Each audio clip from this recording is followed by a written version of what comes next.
Olá, eu sou a Lucila Rosa, sou sócia fundadora da Emprego e eu quero te convidar para participar aí do sexto episódio do Pod Emprego. O propósito desse canal é abordar diversos temas relacionados à carreira e mercado de trabalho. Olhando para essa perspectiva, o tema deste episódio é um tema muito relevante de mercado, olhando para a carreira de um executivo expatriado. Quais são as experiências vividas durante todo esse processo? Olhando para a perspectiva dessas experiências mais relevantes para a carreira. Então, fica com a gente, aproveita para que você compartilhe, curta e ative o sininho. Eu sou a Lucila Rosa, eu tenho mais de 15 anos de experiência na área de recursos humanos. Já vivi uma mudança de carreira na prática, sou enfermeira de formação, posteriormente cursei administração de empresas, uma especialização em gestão de pessoas, formação internacional em coaching também. E há 5 anos e meio estou à frente da Emprego. Tenho uma equipe que atua junto comigo aí na condução de projetos de diferentes áreas de atuação. Estou bastante feliz em receber esse executivo, é um executivo sênior, nós já nos conhecemos já há alguns anos, acompanho a carreira deste profissional dentro de um formato bastante interessante em um segmento muito atrativo. Gostaria de trazer um pouco mais até dentro dessa experiência vasta dentro da área comercial e vendas. Então, é um profissional que traz aí algumas passagens bastante relevantes na sua carreira por conta do nível aí do grande aprendizado que ele contribui principalmente com equipe e demais executivos que atuam diretamente com ele. Ele tem uma experiência bastante relevante em empresas multinacionais como IBM, Oracle e, neste momento, na ServiceNow, que são aí referências dentro do segmento. Ele já foi expatriado há mais de 9 anos e atualmente reside no México. João, é um prazer estar aqui com você. Muito obrigada por aceitar esse convite. Gostaria de pedir para que você se apresente e comente aí um pouco mais sobre esse overview de carreira até o momento. Muito obrigada. Obrigado, Lucila. É um prazer estar com você aqui nessa conversa, né? Um bate-papo que a gente vai trocar essas experiências, né? E talvez até incrementar esse ânimo, né? Da gente poder viver outras oportunidades no tempo. Então, como você bem comentou, eu atuo no mundo de tecnologia desde estagiário. Né? Eu comecei na IBM do Rio de Janeiro. Depois eu mudei para São Paulo. Então, na IBM eu fiquei 18 anos.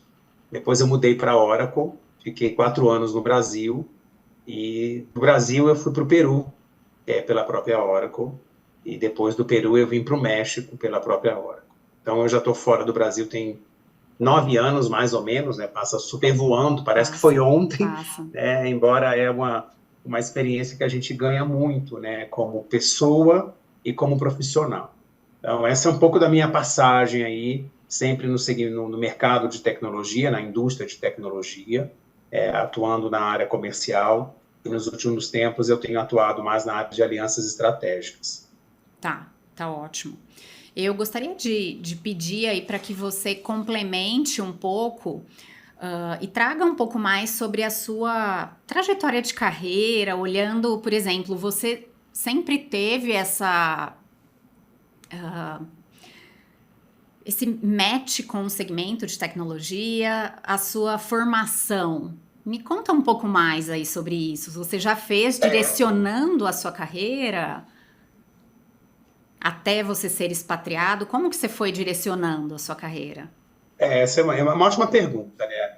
Eu comecei a minha carreira, né, no mundo acadêmico, né, a faculdade que eu fiz, eu comecei na época, tinham acabado de lançar a faculdade de informática, né? Isso já tem aí, declarando a idade, né? Já tem seus 36, 37 anos e a faculdade de informática, o curso de informática, ele era estava dentro do curso de matemática. Assim Tá. começou, pelo menos Tá. nas federais.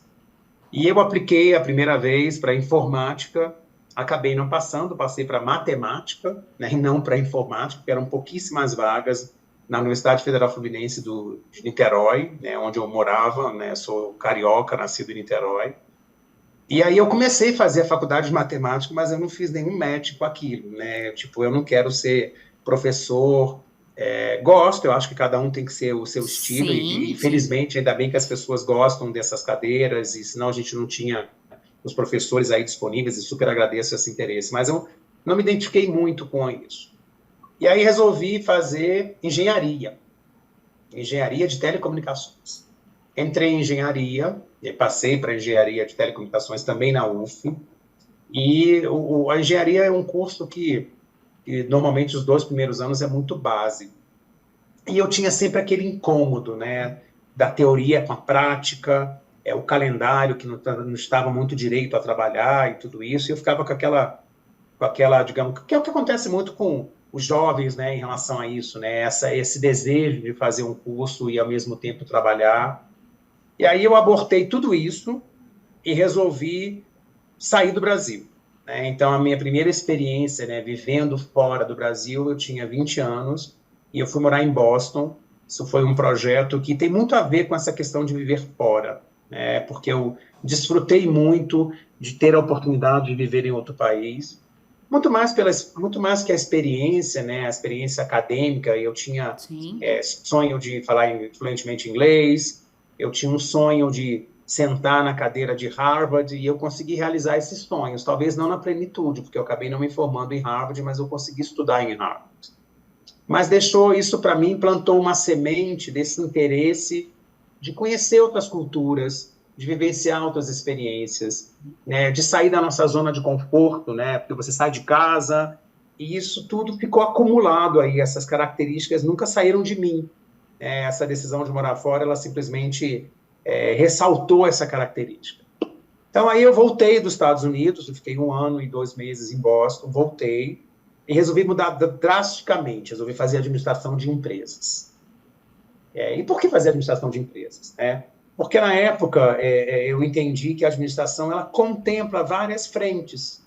Sim. A administração, você pode caminhar um pouquinho para o mundo de recursos humanos, você pode ir para marketing, você pode ir para finanças. Lógico que, ao longo dos anos, cada vez mais, você vai se especializando em relação a isso. E aí eu resolvi fazer administração de empresa, cursei os 4 anos à noite, eu já fiz a opção de estudar à noite para poder ter a disponibilidade do dia para eu começar a exercitar essa prática do dia a dia. Então, eu entrei como estagiário na IBM Brasil e lá fiquei por 18 anos. A minha experiência, eu fui efetivado numa área era uma área que chamava suporte a vendas, então eu trabalhava muito diretamente com os vendedores. E depois da minha primeira oportunidade de ir para vendas, já foi a minha primeira expatriação interna, né? Às vezes a gente fala muito de expatriação olhando o internacional, mas quando você muda de estado, não deixa de ser uma expatriação, olhando pela perspectiva, né? Então, eu morava no Rio de Janeiro e, de repente, fui morar em São Paulo. A minha primeira experiência de venda foi morar em São Paulo. E tudo isso, eu acho que é a construção da sua maturidade, né? Tudo isso me ajudou ao processo de gostar dessa experiência, de chegar num lugar que não necessariamente eu conhecia muitas pessoas, numa empresa que eu já conhecia, mas de uma outra perspectiva, e fiquei em São Paulo por todo esse período, né, até eu sair daí. E nesse capítulo todo, né, nessa jornada da IBM São Paulo, eu sempre gostei muito de estudar. Então, eu sempre quis aprender cada vez mais. Sim. E esse aprendizado me passou por várias experiências, né, tanto de FGV, como Fundação Dom Cabral. Aí eu tinha aquele desejo de uma experiência internacional. Outra vez vinha à tona essa experiência internacional. Aí eu fui fazer uma especialização de marketing em Kellogg, em Chicago. E isso tudo foi sempre construindo esse meu pensamento, né, ou esse meu propósito, esse meu interesse de que viver fora da zona de conforto é o meu estilo. Então, Sim. A minha chama, ela acende muito de sair da zona de conforto. Eu me sinto bem estando no espaço de vulnerabilidade. Embora isso não é uma característica que todo mundo gosta de estar, mas talvez para mim ela funciona, porque quando eu sei que eu não sei, é quando eu mais me motivo. E quando eu sei que eu já sei, é quando eu estou mais desmotivado, né? Quando eu sei que eu já sei tudo. Então, essa inquietude de você viver outras experiências, de aprender, de conviver, elas talvez nasceram comigo, e cresceram comigo, e eu fui testando, né, pouco a pouco, né? Talvez meu primeiro grande teste foi ter ido morar em Boston com 19, 20 anos, depois o outro teste foi ter ido morar em São Paulo, e em algum momento esse espaço vai ficando pequeno, né? Você começa a ter Sim. esse interesse de ir buscando novos desafios e sair do nosso mundinho, né? E se jogar dentro desse mundão. Excelente, excelente. E você foi, então, topando os desafios, né? À medida que eles foram surgindo, os desafios, aí você foi abraçando esses desafios cada vez maiores. Olhando sob essa perspectiva, quais são os principais insights que você conseguiria trazer em relação à sua expatriação, o início, onde quando você chegou, por exemplo, no Peru, que é um país com uma cultura diferente, mas até já ouvi de você, João, e me lembro bastante naquele momento onde você dividiu bastante sobre a experiência de ter vivido no Peru de forma ampla. E assim, talvez o Peru não seja um país tão requisitado pelos executivos, mas foi uma experiência muito boa. Sim. A ida para o Peru, ela foi bastante interessante, né? Eu estava mais ou menos há 4 anos na Oracle, e a gente teve um jantar, né, com a Head da América Latina, e eu estava no momento, talvez essa seja uma característica minha, né? Eu gosto de estar sempre fora do meu conforto. Sim. E eu comecei a trazer algumas provocações, e essa é uma lição que eu deixo, né? A nossa carreira é uma responsabilidade nossa. Se você não externaliza, se você não socializa os seus interesses, não necessariamente o seu líder ou as outras pessoas sabem daquilo que você tem interesse. E nesse jantar saiu esse assunto. Puta, eu coloquei, olha, eu fui super bem aqui na área comercial, mas eu tenho uma sensação de que o reconhecimento eu esperava mais. E naquele momento, a pessoa que liderava a América Latina colocou mais assim, você tem muitas oportunidades, mas tipicamente o brasileiro não gosta de sair do Brasil. Eu falei, veja bem, talvez eu não seja o típico brasileiro, embora eu até discordo que o brasileiro não gosta de sair do Brasil.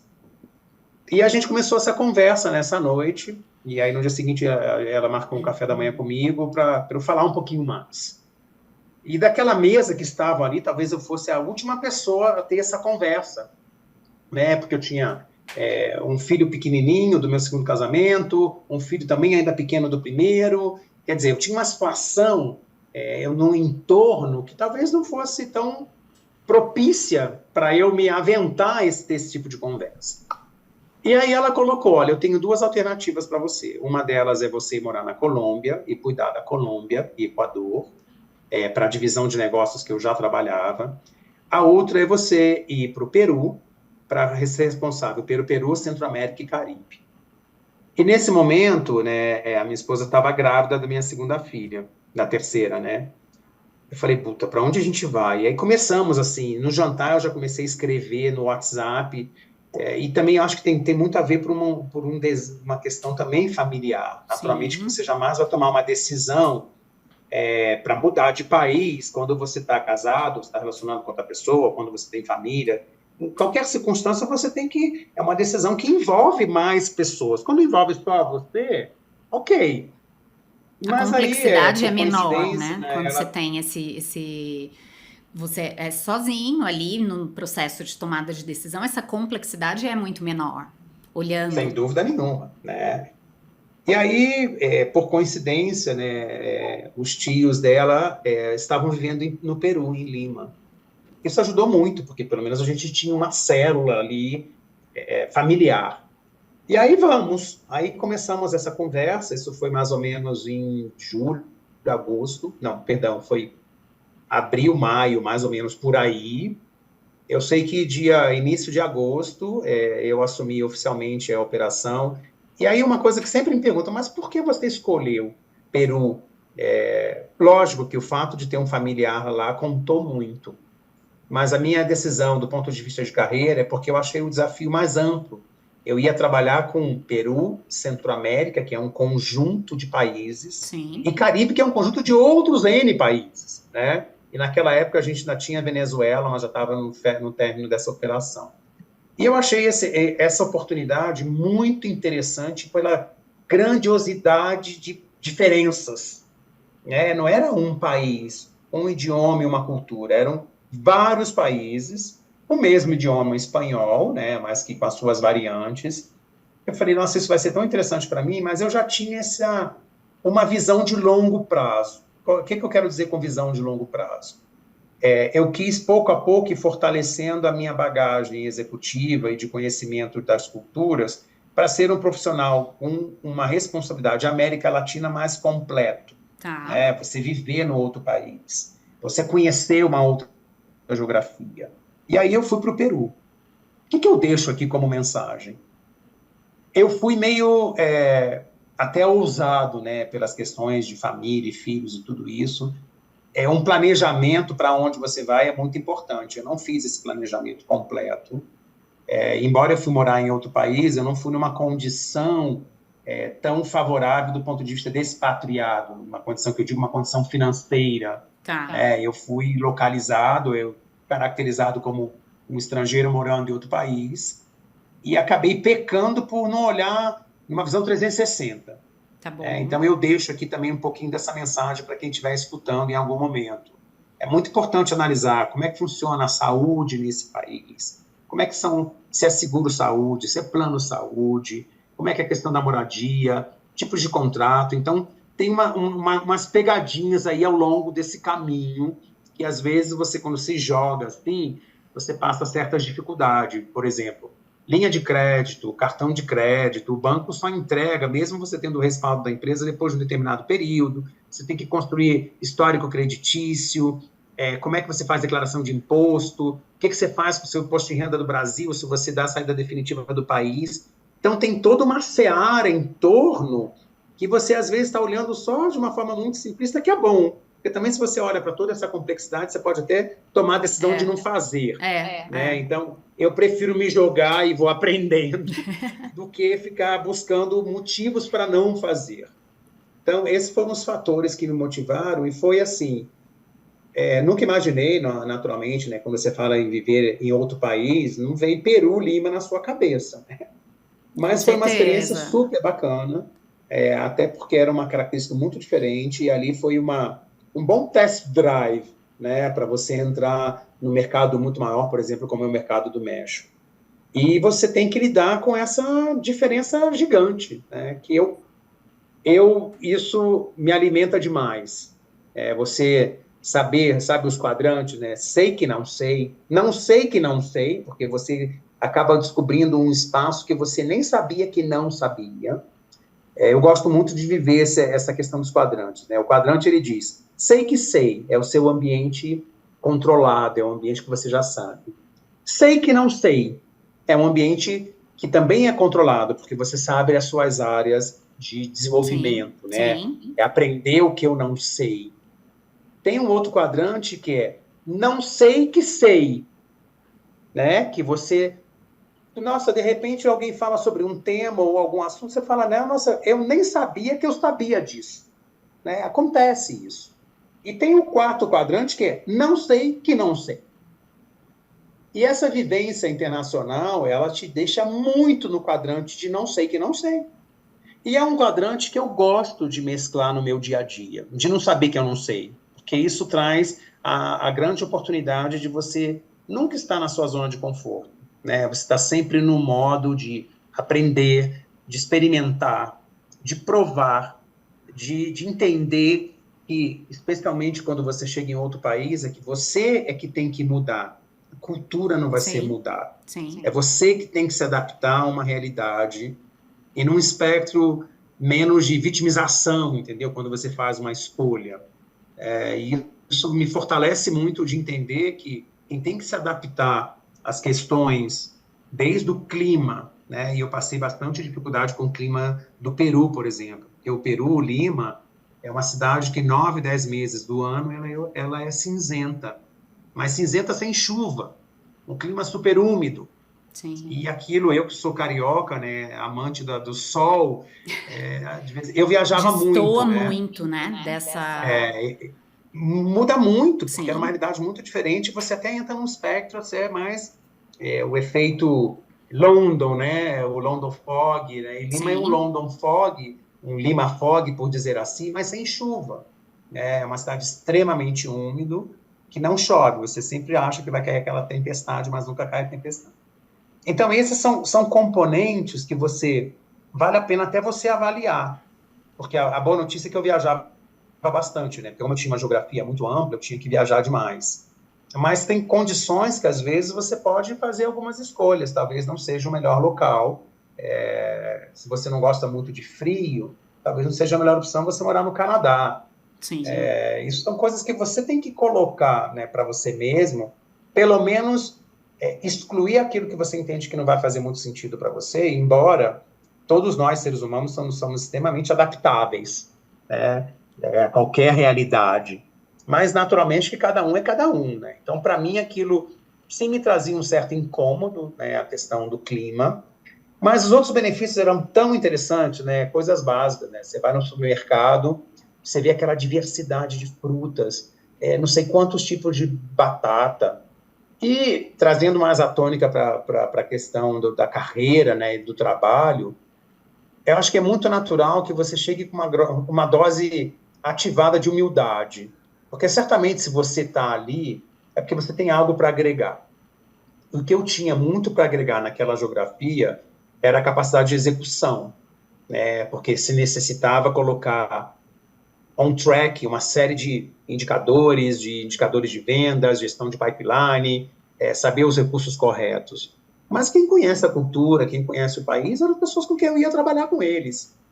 Então, Sim, é muito sim. legal você conseguir gerenciar essa troca, né? Aonde você agrega e aonde você recebe. Porque os contatos dos clientes era o meu time que tinha. O idioma eles que tinham num nível infinitamente mais alto do que eu. Mas eu tinha algo para aportar. Então é muito gostoso, é muito legal, é muito produtivo quando você consegue, em qualquer função na vida, né? Você não precisa viver isso em outro país. Mas quando você consegue criar uma equação sem estar muito marcado e líder e liderado, né? Mas simplesmente uma relação de aportação de valor de ambos os lados, em que você está trazendo um novo modo de trabalho, né? Um modelo um pouco mais de gestão, mas sem sobrepor o conhecimento e a história que eles traziam para isso. Então, foi muito legal essa experiência. Ela foi curta, porque aí a gente pode passar para as próximas perguntas, né? Porque eu acabei ficando muito pouco tempo. E aqui também fica uma outra dica. Muito pouco tempo é muito intenso. Que até você chegar, até você saber onde você corta o cabelo, o médico que você leva os seus filhos, demora um tempo. Sim, sim. Então, eu acredito que o ideal é você ter um planejamento para ficar no país no mínimo 2 anos, mas eu acho que o ideal é 3, 4 anos, porque aí você consegue plantar e ver o fruto nascer. Muito pouco tempo você acaba não vendo toda essa continuidade, mas por uma questão de decisão organizacional, aí apareceu a possibilidade de vir para o México. Entendi. Tá. Olhando, quais foram aí os principais aprendizados dessa jornada nesse momento de mudança para o México? Você conseguiria trazer exemplos? Quero entender também a diversidade de equipe, por exemplo. Você tinha profissionais na sua equipe que eram de outros países? Como que era essa questão cultural? Isso é super interessante, Lucila, porque a gente também está acostumado, às vezes, no modelo de liderança, e cada vez ele é mais raro de você estar diariamente vendo todas as pessoas do seu time. Sim, Então, você tem aí um primeiro aprendizado, que é a questão da confiança e delegação. Porque, sim, eu tinha funcionários no Peru, eu tinha funcionários na Costa Rica, tinha funcionário no Panamá, tinha funcionários em Porto Rico, eu tinha funcionários em Miami. E você começa, e naquela época, né, hoje você tem a plataforma digital de seja Zoom, Teams, o que seja, é mais natural. Naquela época não era tão natural assim. Sim. A gente tinha o uso de uma ferramenta, mas era muito limitado, a gente não tinha tanto hábito para fazer isso. Então, eu tive que aprender primeiro, lidar com a baixo controle de eu não estou vendo as pessoas diariamente. Então, você tem que estupir a régua da confiança. E a confiança você estabelece do ponto de vista de conexão, mas você também estabelece a partir do modelo de gestão, né? Se eu tinha os indicadores, se a pessoa está entregando o resultado, se a pessoa está com o seu pipeline organizado, sempre responsiva, são indicadores que te mostram que está fazendo o trabalho, está executando o trabalho, né? E aí você tem que praticar algo que eu resumo, né? Sempre que me pergunto, como você resume viver fora do país? É desapego. O desapego em todas as suas dimensões. Esse é o primeiro desapego que você aprende no ponto de vista de carreira, quando você acaba tendo que ter uma equipe multifuncional em múltiplos países e que você não pode estar presente e controlar tudo ao mesmo tempo. Então, você tem que desapegar dessa nomenclatura, desapegar dessa coisa, eu posso controlar tudo, eu sei tudo que está sendo feito 24/7. Isso me deu uma oportunidade muito grande de ter uma relação de gestão muito mais efetiva, porque ela não necessariamente precisa viver em outros países, em outros idiomas, para você aplicar essa questão da delegação. O segundo ponto que você colocou é a diferença de cultura e a pluralidade do grupo. Então, era um grupo muito plural, plural prioritariamente pelas culturas, porque você estava lidando com peruano, com mexicano, com argentino, com venezuelano, com costarricense. E essa foi um aprendizado às duras penas, porque a gente traz as nossas melhores práticas, né? Por exemplo, eu sempre fui muito visual, sempre gostei de marcar, né? Especialmente quando você está falando de indicadores, com o meu time, e-mail de revisão de forecast, olha, saímos com esse tudo, marca em vermelho, marca em amarelo, marca em verde o que está funcionando, em amarelo que tem que ter atenção, em vermelho. Até um dia que uma determinada pessoa me buscou e falou, olha, posso te dar uma dica? Isso pode funcionar super bem para o Brasil, mas não funciona aqui. Os seus e-mails têm um tom de agressividade. E era um profissional da sua equipe que fez essa colocação. E era uma situação que eu falei, uau, obrigado por você me dizer.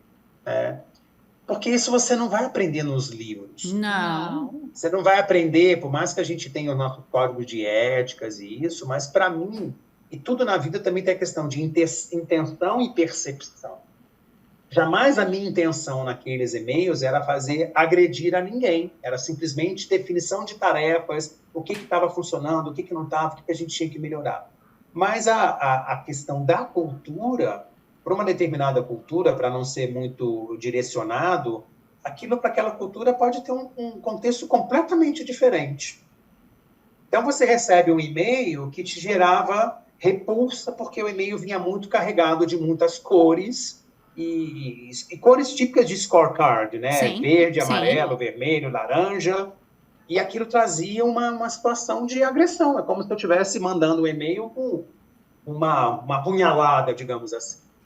E isso você tem que fazer, a aceitação de que quem tem que mudar é você, não são os demais. E mesmo numa relação liderado e líder e liderado, não é um momento de você usar a hierarquia para impor um modelo, porque você está lidando com outra cultura, algo que eu acho que hoje a gente vive no mundo mais atual, com outra geração.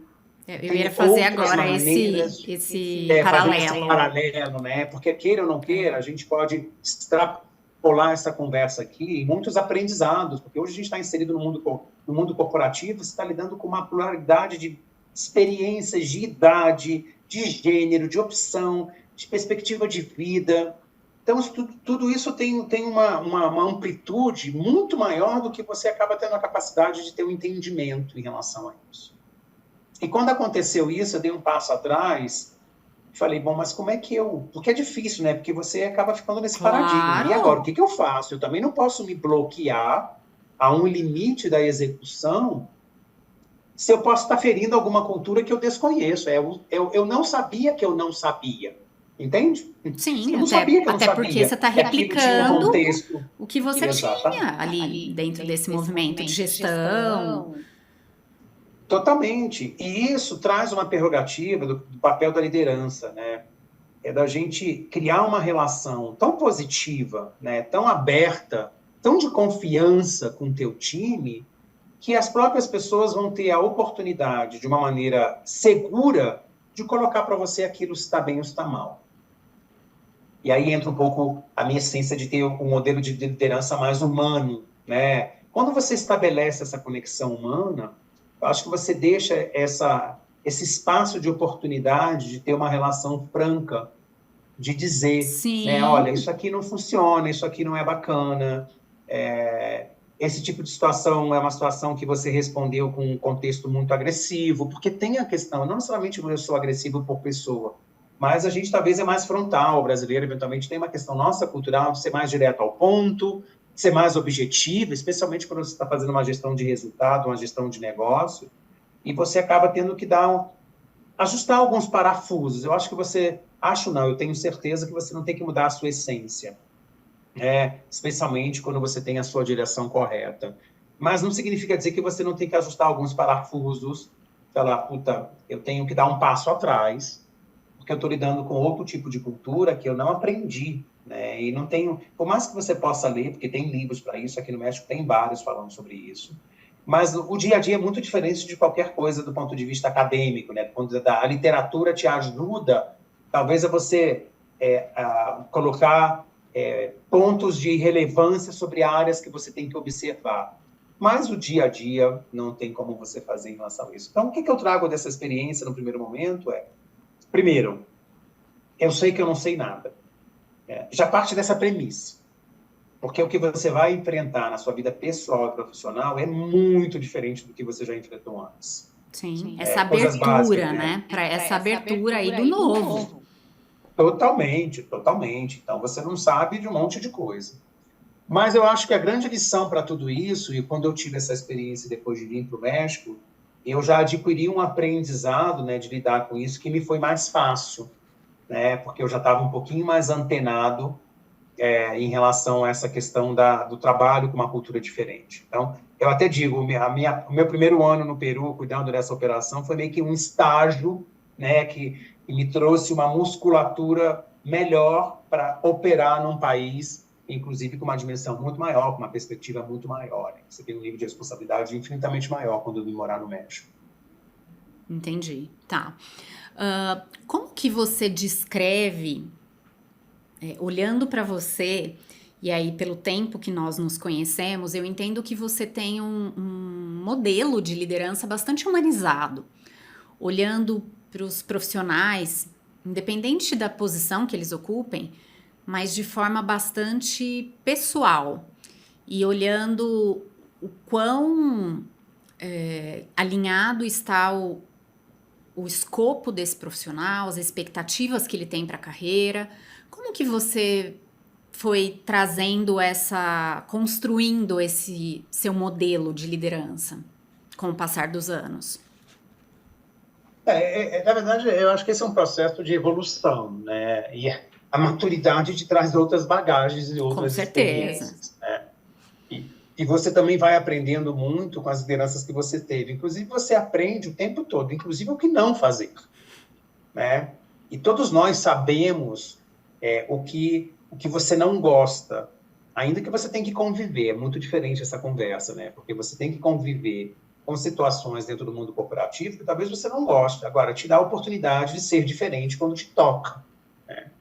Então, Com esse toda aprendizado, certeza. ele é um processo de construção, mas ele não sai da essência de que por trás de qualquer profissional tem uma pessoa, tem um ser humano. A diferença que eu vejo é que, às vezes, as culturas te colocam um pouco mais de barreira em relação a isso. O que eu quero dizer com isso? A cultura do país que eu vivo, você demora mais tempo a entrar num espectro mais pessoal. Tá. As conversas são sempre tangendo o mundo profissional. É quase que desrespeitador você começar uma conversa querendo saber se a pessoa tem família, se tem filho, se é isso, se é aquilo. Você tem que ir muito step by step. E Entendi. diferente da nossa realidade brasileira e até carioca, a gente é mais... em 5 minutos você já contou sua vida inteira, todo mundo já sabe de tudo, e isso é interessante, porque você tem que respeitar os tempos.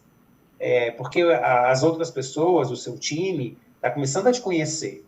Uma coisa que me ajudou muito, e é algo que eu insisto em tudo que eu vejo de um comportamento equivocado do ponto de vista profissional. Tudo que você vai fazendo ao longo da sua vida vai construindo a sua reputação. Sim. Então, acho que o que ajudou, porque quando eu cheguei no Peru, quando eu cheguei no México, eu não cheguei como um outsider, alguém que da noite para o dia caiu de paraquedas nesse lugar. E talvez, né? Felizmente, eu trazia boas referências, né, inclusive de resultado, né? Porque você também, para liderar uma área de vendas, você não tem uma história de sucesso, você já chega com uma certa desconfiança do seu próprio time. Tipo, o que essa pessoa está fazendo aqui se ele não é um cara de êxito? Concorda? E isso eu acho que eu consegui agregar, tanto da perspectiva de trazer um bom histórico de resultado, mas também trazer um bom histórico funcional, né, de modelo de gestão e modelo de liderança. O que eu demorei a aprender? Por uma questão de cultura.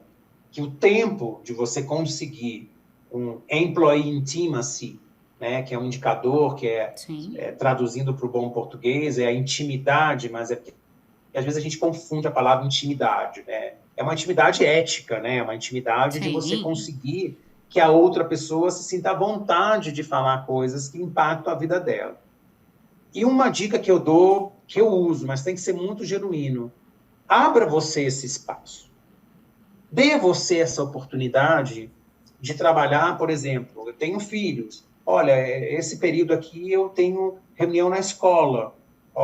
Eu vou ver a apresentação de judô do meu filho. Eu vou fazer isso. Eu estou no médico. Para as pessoas se sentirem confortáveis, que nós somos humanos. Porque no momento que eles têm que ir, essa construção da confiança, ela começa de coisas básicas. Se você está na reunião da escola do seu filho e você diz que está em outra reunião e a pessoa acaba se inteirando isso, como é que você constrói uma relação de confiança se você não está falando a verdade? Até então, você como líder, né? Fica totalmente contraditório. Com certeza. Então, você tem que dar o exemplo. O líder tem que dar o exemplo para construir essa relação de confiança. E muitas vezes não é nem mentira, né? Partindo da premissa que a gente está mentindo, mas é sem omitir dados e fatos que ajudam essa construção. Eu dou exemplos assim, sabe aquele dia que você às vezes acorda e você não está no seu melhor momento? Sim. Qual é o problema de você, pessoal? Olha, eu vou cancelar a nossa reunião de hoje porque hoje eu acordei, eu tive uma noite péssima, aconteceu isso, e eu prefiro não fazer essa reunião porque eu não estou nesse mood. Qual é o problema? Óbvio, gente, tudo tem limites, né? Até onde você vai com isso. Você está no fechamento de trimestre, você vai cancelar uma reunião com o cliente porque você não está no seu melhor momento? Não. Mas no dia a dia, aproveite as oportunidades de ser o que você é.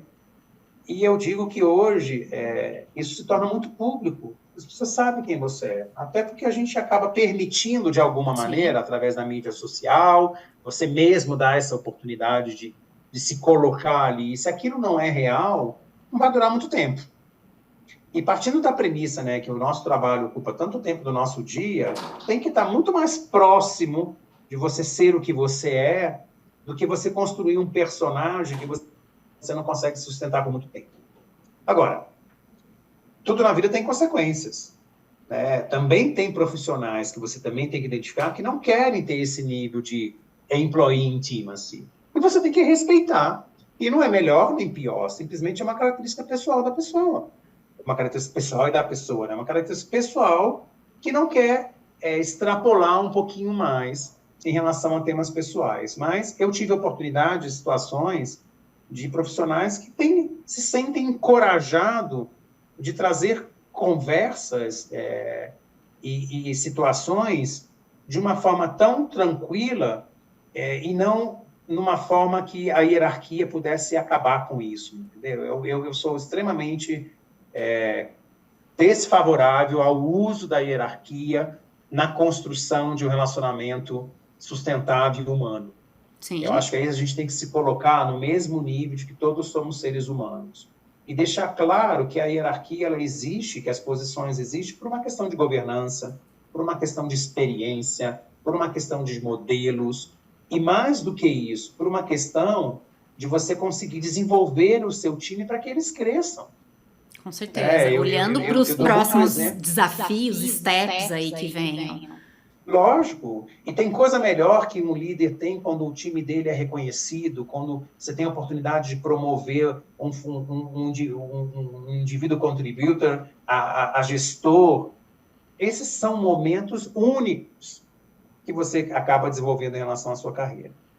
Então, são muitos os momentos dessas diferenças, né, Lucila? Assim, isso dá para escrever. Eu até comecei a rascunhar um livro sobre isso, não terminei nem, e parei, mas é muito legal você se colocar num espaço de que você é a pessoa vulnerável, você entrou no ambiente que ali todos já estavam, você que está chegando.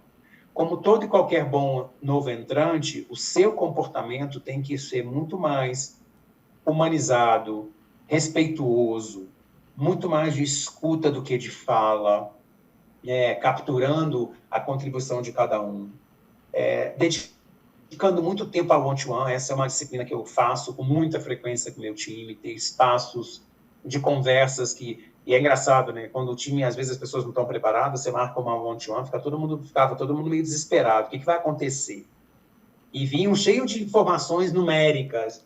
Falei, não, esse papo aqui é nosso, é um papo sobre carreira, é um papo como você se sente, como é que está a sua energia em relação ao trabalho, como é que está a sua motivação, o que tem atrapalhado a sua vida no dia a dia, tem algum desafio, porque você vai estreitando essa conversa num espectro muito mais humanos para humanos. Sim, né? sim. E você consegue, inclusive, do ponto de vista profissional, tratar cada um da sua melhor maneira, porque cada um tem uma forma de operar.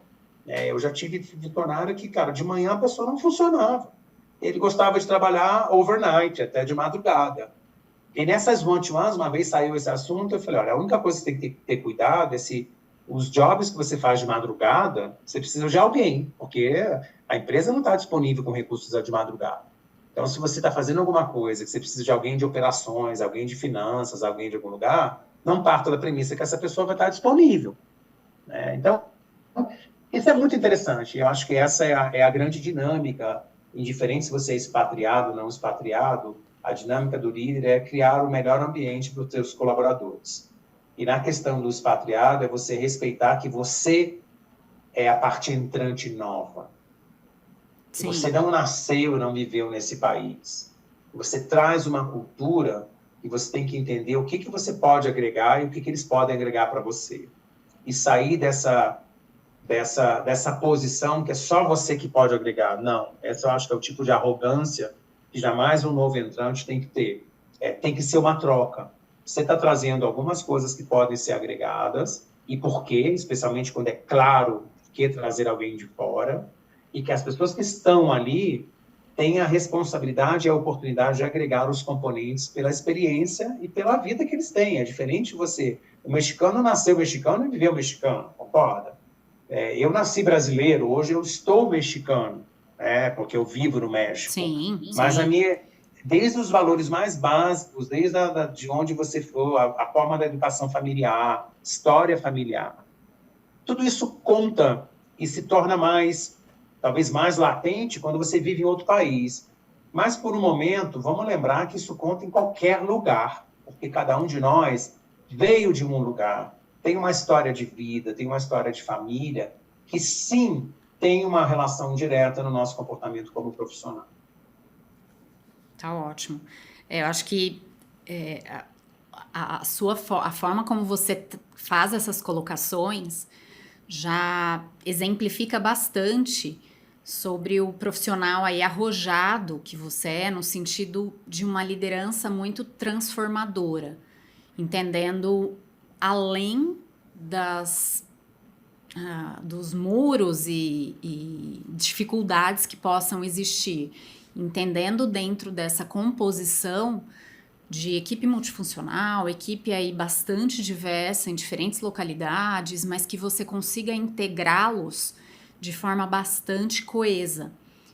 E essa forma de liderança que você conduz a sua equipe, você permanece com uma liderança atualmente em diferentes países? Como que tá qual que é a localidade desses profissionais hoje?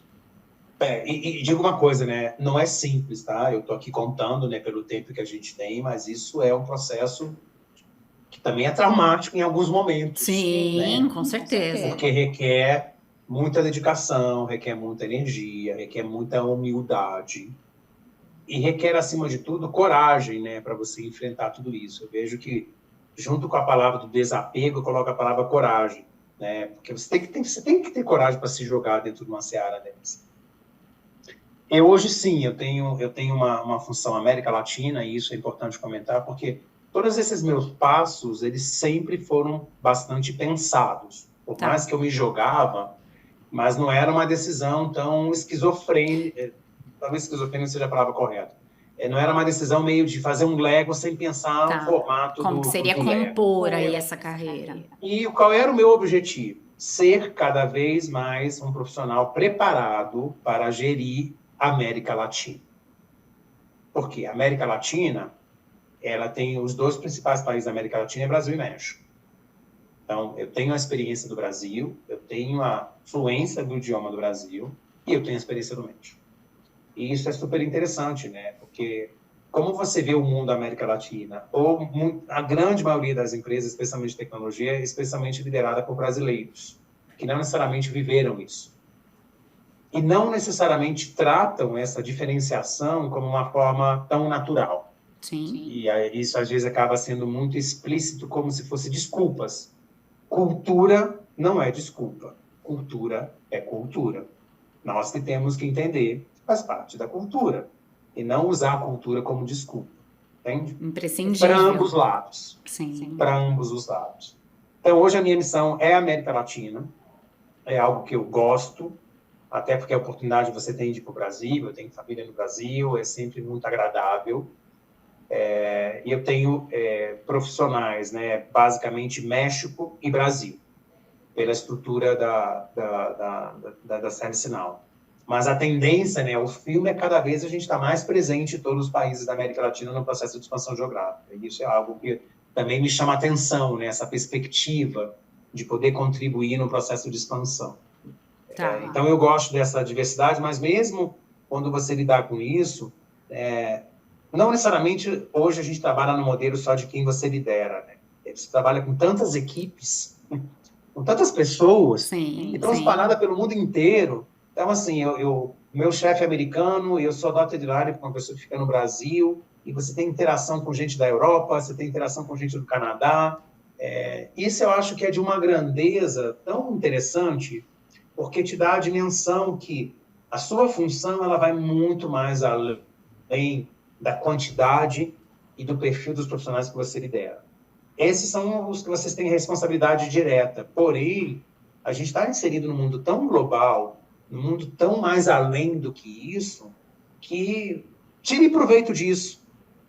Porque é tão gostoso você poder aprender com uma outra geografia, como é tão gostoso você também trocar uma ideia. Para você falar, nossa, eu acho tão interessante você estar fazendo isso. E é um ambiente que eu estou inserido, tem muito a ver, é muito colaborativo, então a gente está sempre trocando ideias, e as ideias são sempre bem-vindas, não é a ideia boa é ruim, é uma ideia, é um feedback, é uma sugestão, e cada um que tem a capacidade, conhecendo a sua geografia, de entender se faz sentido ou não faz sentido para você, entendeu? Sim. Então, esse é hoje um modelo muito colaborativo que a gente trabalha, e todas as companhias estão cada vez caminhando mais para isso. E a propósito, né, quando a gente fala em tecnologia, não tem como sair do mundo de AI, Generative AI, inteligência artificial, que isso está permeando todos os fóruns. Todos os universos aí, já... Demais, e eu acho que isso é um capítulo que essa experiência fora te deixa ainda mais aberto de que, no fundo, que faz a diferença é o componente humano. Porque, no sentido da personalização, João, qual que é a sua opinião em relação a isso? Eu acho que o nosso grande valor vai ser no componente na relação humana. Porque o robô, ou os bots, ou os boots, ou o que quer que seja, por mais que tente se aproximar do modelo mental, mas não tem emoção. Ninguém vai ficar arrepiado, ninguém vai chorar, ninguém vai ter o coração pulsando, porque aquela situação te causou uma emoção.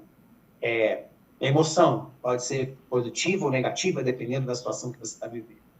E eu acho que é um momento de muita reflexão, e eu tenho falado muito sobre isso, de nós, seres humanos, entender qual é o nosso papel dentro do mundo de Generative AI. Cada vez mais é o componente humano, não é o componente técnico. Porque hoje, se você quiser, Lucila, escrever num desses aplicativos de geração de conteúdo, para quem não está fazendo propaganda alheia, você escreve lá, olha, prepara para mim 5 perguntas para serem feitas na minha entrevista do podcast com um profissional expatriado. As 5 perguntas estão prontas. Você concorda? Sim, dentro então, de o que a gente está fazendo aqui podia ser feito por 2 robôs e começar essa história. Porque eles, mesmo não tendo vivido, eles conseguem simular experiência baseada na base de dados. O que faz a diferença? É a emoção. É o mínimo detalhe de você contar uma história que você viveu e não que você fez copy-paste. É você entender que mandar um e-mail com cores e letras maiúsculas causa uma situação de distanciamento para um funcional que, para aquele país, esse tipo de perfil não funciona para ele. Sim, né? Que aquela repulsa, quando você abre o e-mail, você vê aquilo, você tem até vontade de fechar. Meu Deus. Né? Meu Deus. É. Isso eu acredito impacto. que essa sensibilidade não vai ser incorporada na tecnologia. Então, cada vez mais, a gente tem que se diferenciar pelo nosso componente humano, não deixando de entender que nós temos que estudar mais, a gente tem que ler mais, mas mais do que isso, a gente tem que socializar mais. A gente tem que abrir o nosso universo e não nos fecharmos simplesmente no que diz a literatura. Nada contra a literatura. Sim, né? Sim, ela vem para compor esse universo. E isso eu acho que é de uma grandeza, né? Talvez a gente está extrapolando para um outro caminho aí a conversa, mas o que eu quero chegar com isso? O que mais me engrandece nessa experiência de viver fora é essa oportunidade de conexão humana. E uma coisa que eu adoro dizer, né? Hoje eu não sou nada, eu estou alguma coisa. Eu estou vivendo neste apartamento, eu estou sentado nessa cadeira, eu estou com esse escritório. Amanhã, eu posso já não estar vivendo nesse apartamento, muito menos com essa cadeira, muito menos com esse universo. Então, e eu gosto muito de passar isso para meus filhos, de que nada é eterno, né? E que a gente não tem que ter esse componente tão material, né? A minha cadeira, a minha casa, o meu apartamento, o meu caderno, a minha carteira. Porque isso tudo que importa. Então, eu adoro essa experiência de e viver, né? Você sair de um país para o outro, né? Quando eu saí do Brasil, imagina, eu morava numa casa gigante, vai para um apartamento desse tamanho, você já não leva, já ficou 90% para trás. É um aprendizado que, para mim, foi fantástico, mas para muitas pessoas isso é condição sine qua non de não aceitar uma oportunidade fora. E nenhuma crítica a cada um que faça as suas escolhas. Eu não estou aqui fazendo julgamento de que está certo ou está errado. Você precisa partir do propósito do desapego, né? Antes de iniciar essa mudança. Então, hoje você é capaz de fazer uma mudança, sendo muito simplista, não extremista, né? Com 2 malas. O que você vai levar ali? Você vai levar objetos que te arrepiam, que você lembra de uma viagem, que você lembra de um momento, um álbum, uma peça de roupa. Eu sei, eu estou aqui somente extrapolando para criar esse pensamento. Sim. Mas, ao final do dia, é mais ou menos por aí. Então, se agora, né, eu saio do México, sei lá, eu vou morar na Europa, né, que tem características diferentes, os apartamentos são menores, se você quiser morar nos grandes centros. Não, a gente vai ter que se desfazer 80% do que tem, e qual é o problema? E eu tinha uma esperança que a pandemia nos trouxesse essa consciência, né, de que a gente precisa de muito pouco para viver. E isso eu acho que é uma oportunidade também para conectar com o nosso tema aqui, de que também isso faz parte da cultura. Sim. A cultura te traz essa oportunidade e aqui no México você tem muita abundância de muitas coisas. Então, quando você vê, você já está se comportando, porque você acaba vivendo tanta cultura que você acaba incorporando na sua rotina pontos. Eu estou aqui já há 8 anos, sendo muito transparente, já mais do tempo que eu gostaria de ficar, porque eu acho que o ideal é 4 anos. Mas por quê? Porque eu gosto de viver essas trocas. Mas quando você tem filhos pequenos e algumas questões familiares, você também não pode tomar a decisão da noite para o dia. Sim. Mas você acaba se comportando, até na alimentação você muda. Isso também é importante. A nossa cultura, por exemplo, até muitos, quando não tinha interferência da gastronomia mexicana, a gente crescia comendo abacate como o quê? Como uma fruta, doce. A gastronomia mexicana traz o abacate como um componente que entra em vários pratos salgados. Praticamente não entra em nenhum prato doce. E eu hoje sou viciado em abacate.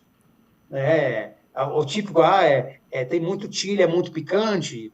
Sim, eu também gosto de alguns picantes em alguns momentos. Então, você vai dando a oportunidade de provar e abrir mão dos seus... Se abrir aí, né?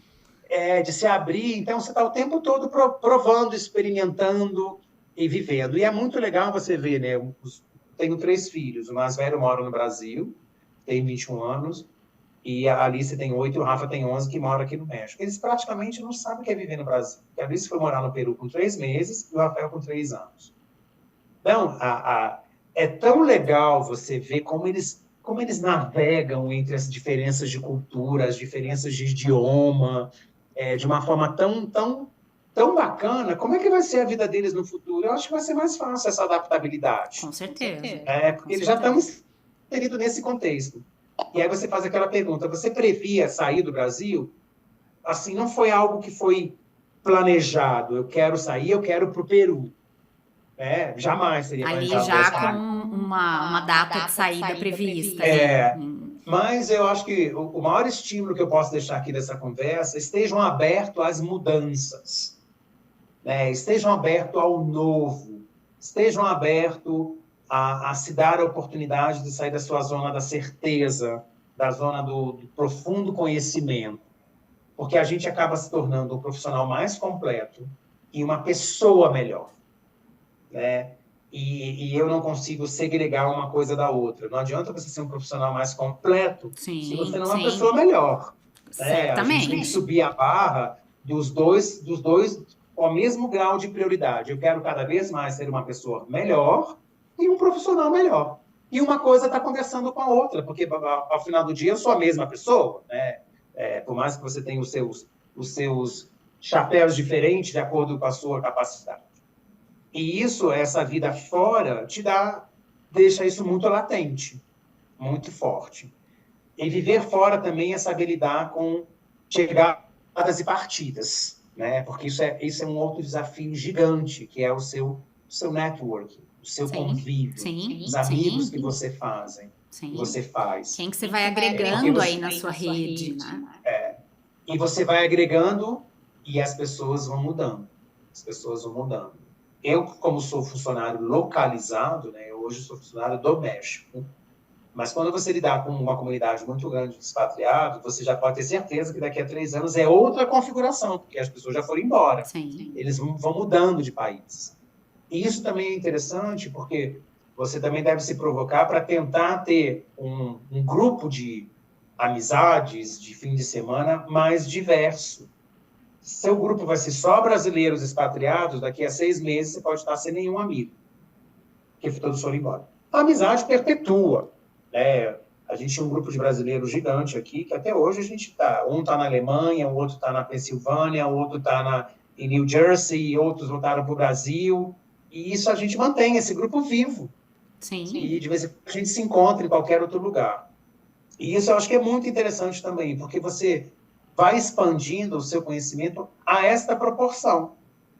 Porque agora você, por exemplo, os amigos nossos que foram morar na Alemanha, a gente já conhece um pouquinho mais da Alemanha, porque troca foto, conta história, é o frio, é o idioma, é o desafio. Então, tudo vai numa perspectiva até exponencial, de você não limitar Eu falei muito sobre a questão da cultura local, mas tem esse componente que eu deixo aqui como um apêndice, né? O teu networking, o seu dia a dia.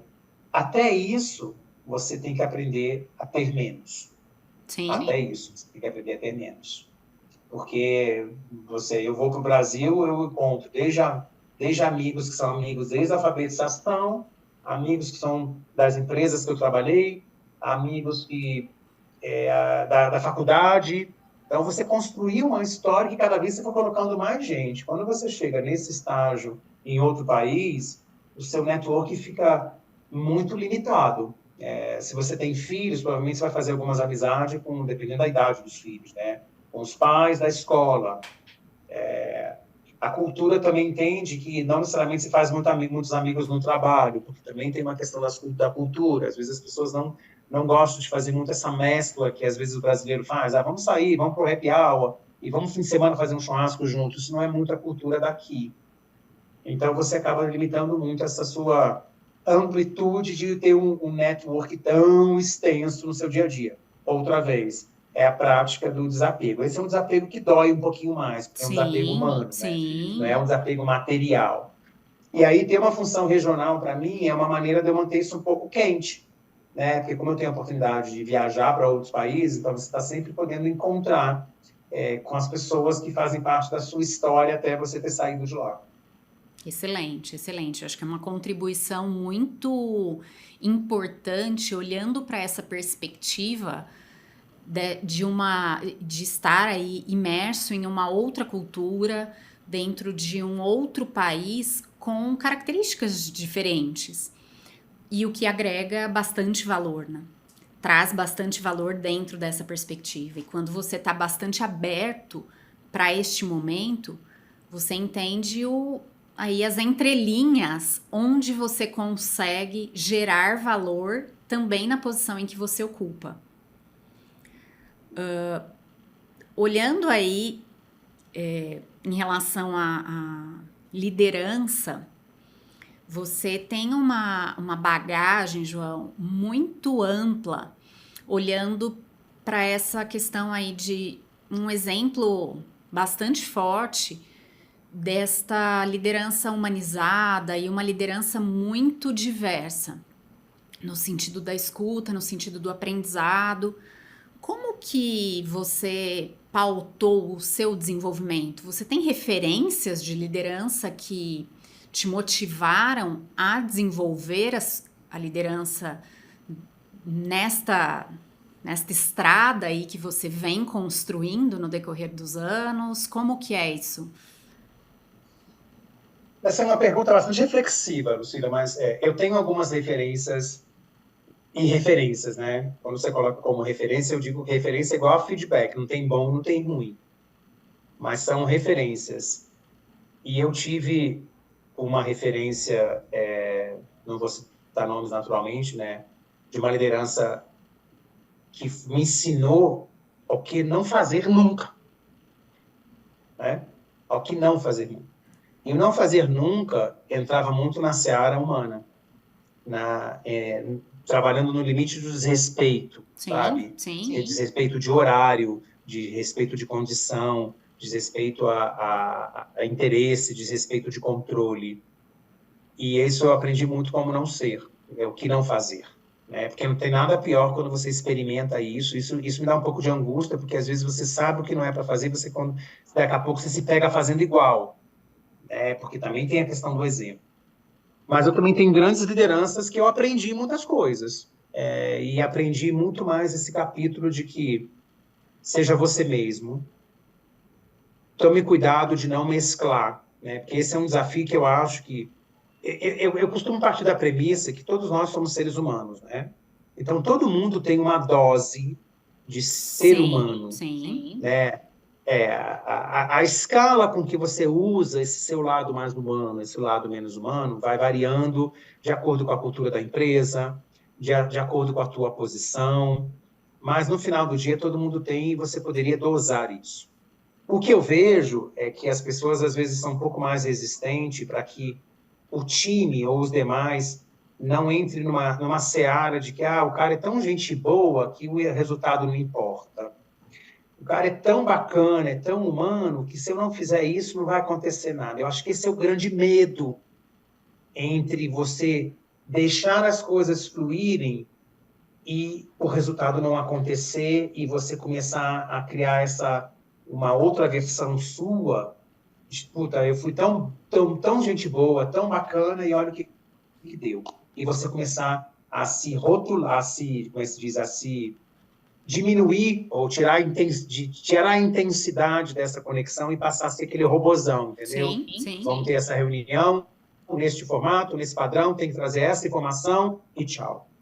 E eu acho que tudo na vida é uma questão de equilíbrio entre os dois comportamentos. E o segundo ponto que eu vejo é quando você realmente consegue chegar no ponto em que as pessoas fazem por você, indiferente da posição que você está, é o stage of the art. Certamente. É quando, tipo, cara, é parte do meu job, mas eu vou dar essa milha extra, eu vou, cara, eu vou fazer muito mais, eu sou capaz de fazer muito mais, porque o meu compromisso com ele, ou com ela, é mais além do que isso.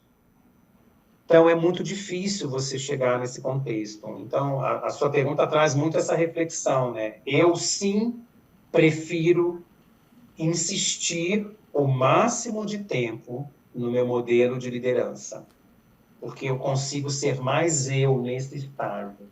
Entendi. Isso foi adquirido entre vários exemplos, né, ao longo da minha vida.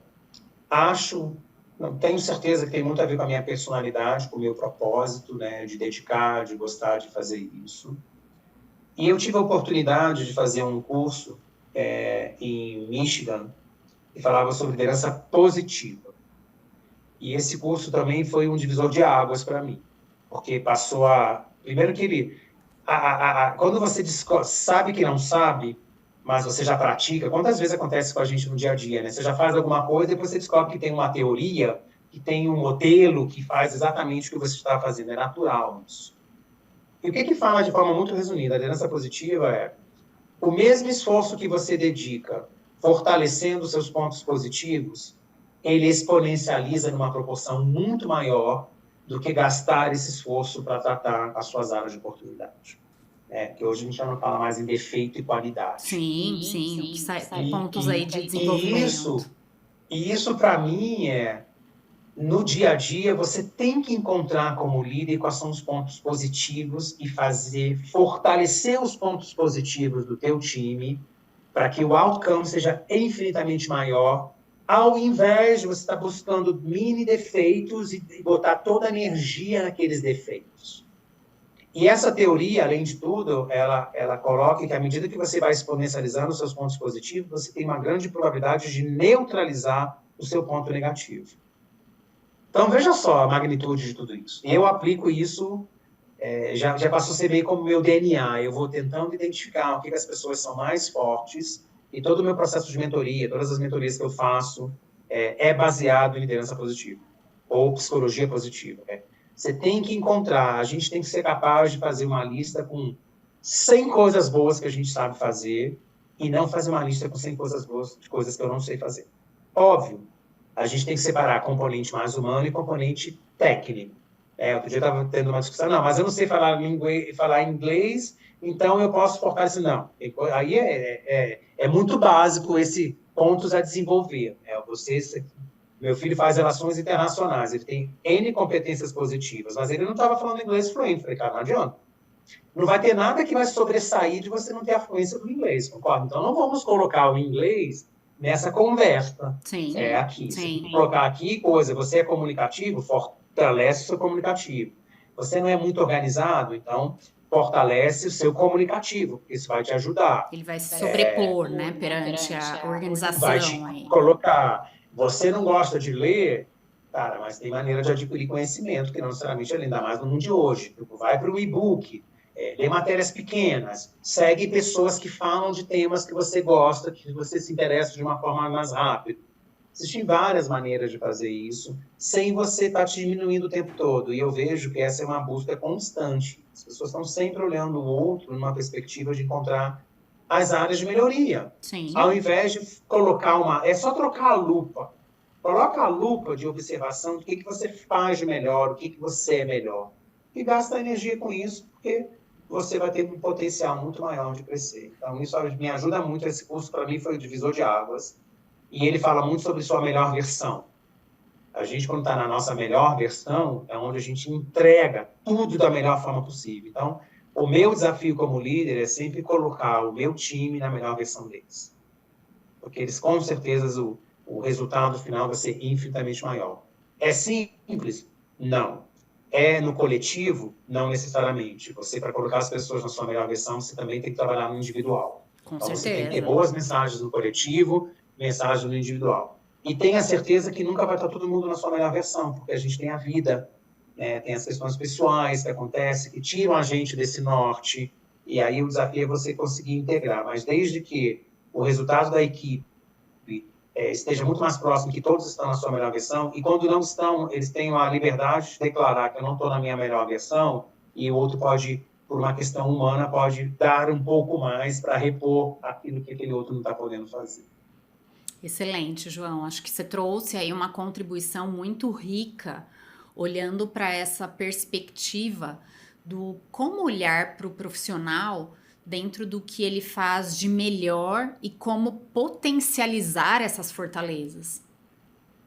Acho que essa é a principal mensagem, olhando para esse universo de um profissional sênior aí expatriado há tanto tempo, mas com esse olhar bastante cuidadoso para que dia a dia você venha construindo com a sua equipe uma relação muito pautada dentro do melhor das entregas de cada um dos profissionais hoje que fazem parte aí do seu time e dentro dessa relação com os pares, com os superiores aí, dentro do o seu reporte direto, quem são aí os seus pares, relação aí com o Brasil também, né, dentro de uma cultura muito diferente, o que gera muito valor. Sem dúvida. Isso tem uma amplitude gigante, né? Eu acho que o bottom line, a experiência de viver fora, eu acho que colocou mais tempero nesse perfil, né? Pode ser fortalecida, mas para quem estiver escutando, não precisa necessariamente fazer isso para você poder colocar os temperos. Se você consegue, melhor, mas se você não tem essa oportunidade, coloque o tempero onde você está, né? Porque você pode fazer diferença para você e na vida da outra pessoa. Com toda certeza. Acho que é uma mensagem super importante, independente de onde você atue.